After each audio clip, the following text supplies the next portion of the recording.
दोस्तों, महाभारत की कथा तो सभी ने टीवी पर देखी है, मगर कुछ ज्यादा पढ़े लिखे लोग इस पे विश्वास नहीं करते। कुछ कहते हैं कि महाभारत हुआ भी था कि नहीं, ये तो केवल एक कोरी कल्पना थी जो हमारे दादी ने हमें मनोरंजन के लिए सुनाई थी। दोस्तों, ये वीडियो उन्हीं लोगों के लिए है, तो चलिए बिना देरी किए सबूत के साथ जान लेते हैं।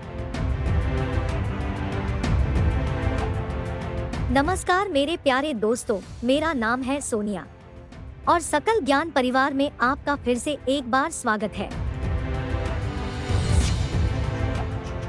दोस्तों, हम सभी जानते हैं कि महाभारत का युद्ध कुरुक्षेत्र में हुआ था और ये कुरुक्षेत्र का मैदान आज भी हरियाणा में पाया जाता है।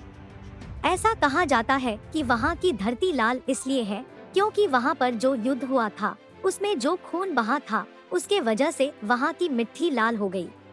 और भारत के पुरातत्व विशेषज्ञों ने ये भी सच माना है कि यहाँ कोई बड़ा युद्ध लड़ा गया था।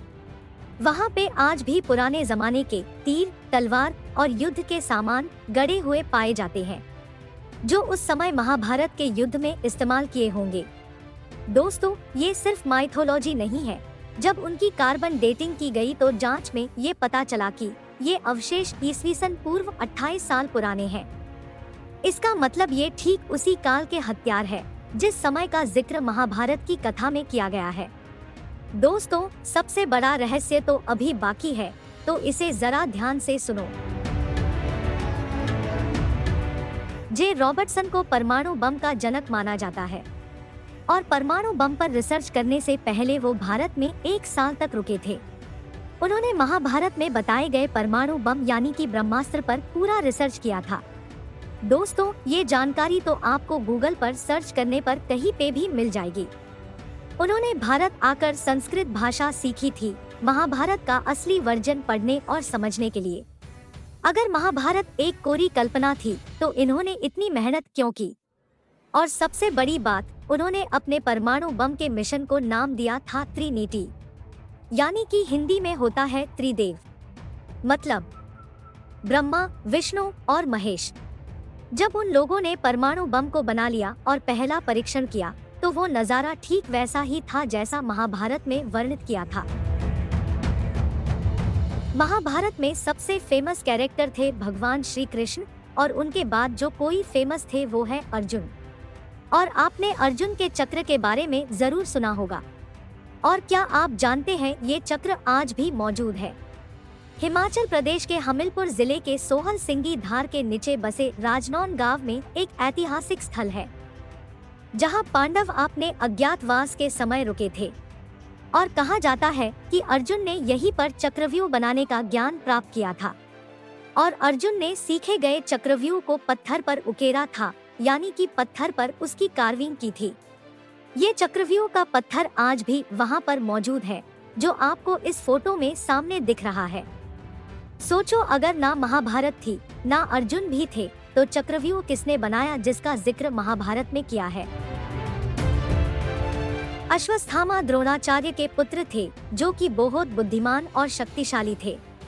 बचपन से ही उनके माथे पर एक मणि था और मणि के ताकत की वजह से उनको कोई हरा नहीं पाता था। और महाभारत के इतने हजारों साल होने के बाद भी अश्वत्थामा को देखे जाने के कई किस्से सुने जाते हैं। कहा जाता है कि वो आज भी जीवित है। क्या आप जानते हैं कि अश्वत्थामा ने पृथ्वीराज चौहान को शब्द वैदिक बाण चलाना सिखाया था? और आज भी भगवान शिव का ऐसा मंदिर मौजूद है जहां अश्वत्थामा रोज आकर फूल चढ़ाते हैं।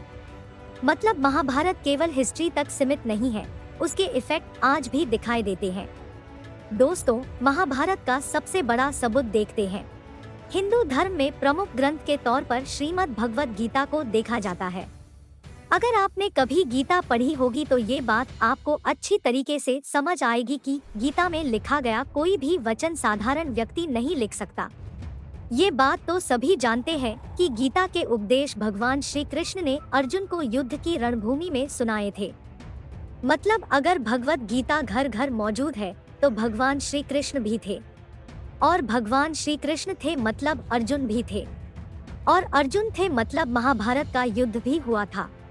और साथ ही साथ श्री कृष्ण जहाँ रहते थे उस द्वारिका नगरी के बारे में कहा जाता था कि ये जलमग्न हो गई थी। लेकिन आपको ये बता दें कि गुजरात के पुरातत्व विभाग की रिसर्च चल रही है और उनके मुताबिक गुजरात के पास समुद्र के नीचे एक पुराना शहर मिला है जो शायद द्वारका नगरी हो सकती है। तो फ्यूचर में हमको इसका एक और बड़ा सबूत मिल जाएगा। ये एक बड़ा प्रूफ हो जाएगा कि महाभारत कोई कोरी कल्पना नहीं थी, ये हमारा महान इतिहास था। तो मेरे प्यारे दोस्तों, आशा करती हूँ ये कुछ बातें देखकर आप भी इंस्पायर हो गए होंगे। दोस्तों, भगवान के प्रति हमारे पूरे सकल ज्ञान टीम की बहुत श्रद्धा और आस्था है। हमें ऐसी जानकारियाँ आपको देने में गर्व होता है। हम सिर्फ लाइक और व्यू के लिए वीडियो नहीं बनाते, ना ही पैसा कमाने के लिए। आपको सच्चे दिल से कुछ ज्ञान और विज्ञान की जानकारियाँ दे सके जो भगवान के प्रति समर्पित हो जाए। तो ऐसे ही जानकारी वाले वीडियो देखने के लिए सकल ज्ञान परिवार से जुड़े रहिए। वीडियो देखने के लिए आपका बहुत बहुत धन्यवाद। जय श्री कृष्ण।